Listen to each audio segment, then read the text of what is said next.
This is our time. The main news at this hour. I'm Andrei Sinitsyn in the studio. Hello. The number of people killed in Kiev due to the Russian barbaric attack has risen to 2. One of the injured died in the hospital. 12 people were wounded. Let me remind you, Russian forces struck the capital early in the morning with ballistic missiles. Rescue workers continue to deal with the aftermath of this attack in 3 districts of Kiev. Warehouse facilities as well as residential buildings were damaged. A kindergarten in the Dnipro district of the capital was also affected. A huge crater formed near the building. The children's facility sustained serious, but not critical, damage. After some time, the kindergarten will be able to reopen, according to the staff. We just didn't expect that this would hit us, that this would happen to us. It's good that everyone is still alive. There was no one in the kindergarten. Well, the security guard is alive. So everything turned out okay, since the war is ongoing, and it doesn't look like it's going to stop anytime soon.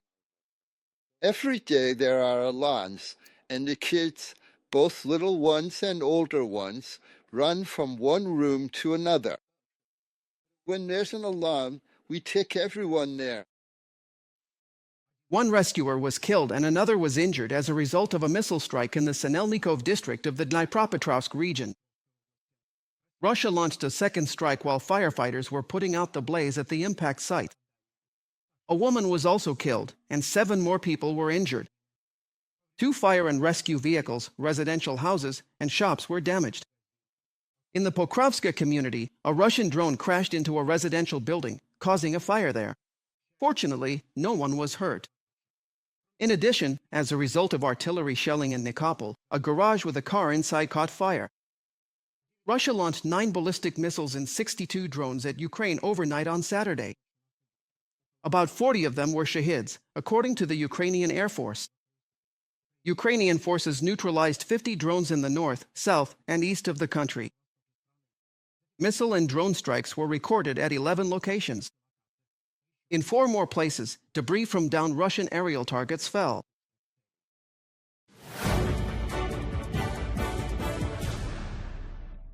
Ukraine will receive 5,000 British-made multipurpose missiles in the near future.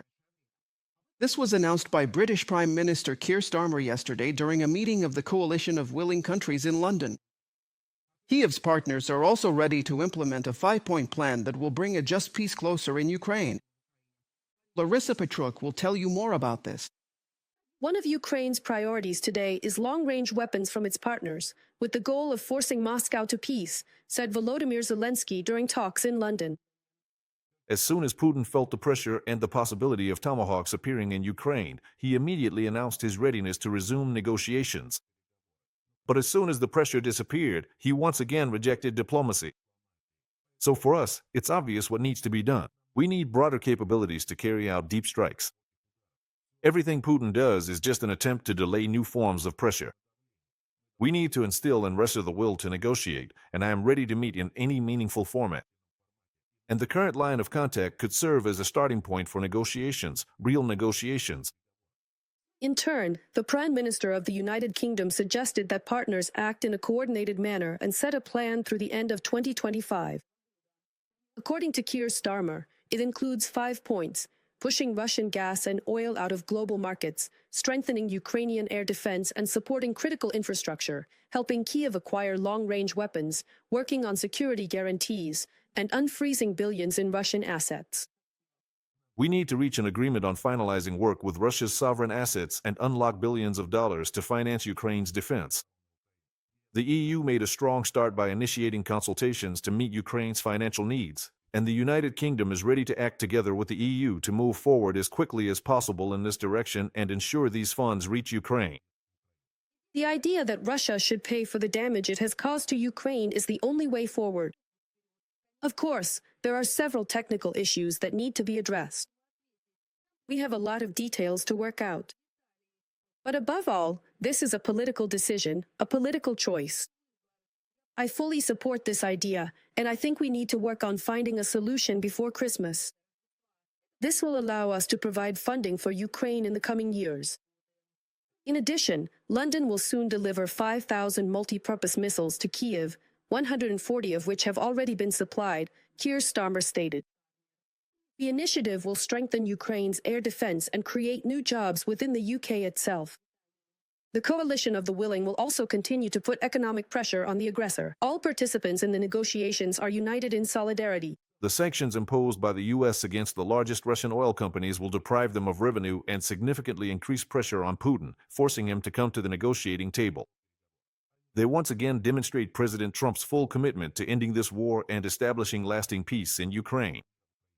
In Ukraine, Putin is not achieving significant success on the battlefield, and his gains are minimal. They come at a tremendous cost. Hundreds of thousands of Russians are dying because of Putin's deceitful aggression. Europe is expanding its capabilities in the defense industry and is working on securing reparations payments to Ukraine from frozen Russian assets, confirmed European Commission President Ursula von der Leyen on her X social media page following the meeting of coalition participants. Larissa Petruk for Freedom TV channel. Japan is ready to support Ukraine in every possible way, but it will not supply lethal weapons. This was stated by the deputy head of the Office of the President of Ukraine, Ihor Zotva, during the Jednoviny TV marathon. According to him, Kiev understands this position. I should note that Japan's newly elected Prime Minister Sanai Takaichi joined the meeting of the coalition of willing countries in London the day before and confirmed Tokyo's intention to continue supporting Kiev. France is ready to deploy troops as part of security guarantees for Ukraine in 2026. This was stated by the Chief of Staff of the country's ground forces, Pierre Schell. He addressed the members of the Defense Committee in the French National Assembly and emphasized that the French army is ready to respond to several challenges at once. I should note that the potential deployment of Western troops in Ukraine is being coordinated by the coalition of willing countries, led by France and the United Kingdom. Dozens of helium weather balloons crossed the Lithuanian border on Saturday night. The authorities of that country resorted to emergency measures. They suspended operations at the two largest airports and closed border checkpoints with Belarus. The restrictions were put in place until noon on Saturday. According to Lithuanian Prime Minister Inga Rodžaniana, the decision was made in accordance with the recommendations of the country's National Security Commission. The commission will meet again next week to assess the effectiveness of the measures taken. This is already the third such incident in just the past 2 months, according to Lithuanian authorities. According to their data, Belarus uses these balloons to smuggle cigarettes. Responsibility for this is placed on the Lukashenko regime, since it does not prevent illegal activities. Turkey is ready to organize a meeting between Donald Trump and the Russian dictator Putin at any time.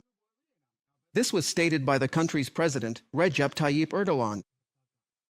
He expressed regret that the meeting in Budapest did not take place and emphasized that any dialogue would be useful for ending the war. Let me remind you, earlier U.S. President Donald Trump canceled his meeting with Putin and admitted that he was disappointed with the pace of negotiations with Russia. Meanwhile, Donald Trump is setting off on a major tour of Asia. On October 30th, the American president will meet with Chinese leader Xi Jinping. On the agenda, in particular, will be the Russian Federation's war against Ukraine. In addition, Donald Trump wants to influence China to stop buying Russian oil. One of the topics we will discuss is Russia and Ukraine. The U.S. has imposed sweeping sanctions against Russia and would like Beijing to help increase international pressure on Moscow. We have things to discuss with President Xi, and he has things to discuss with us. I think we're in for a good meeting. Donald Trump, President of the United States. Subscribe to UATV English and stay updated on the most important events, top news from Ukraine and all over the world, in-depth analysis, exclusive reports and interviews, all on hand in our channel. Join our community of viewers and stay tuned.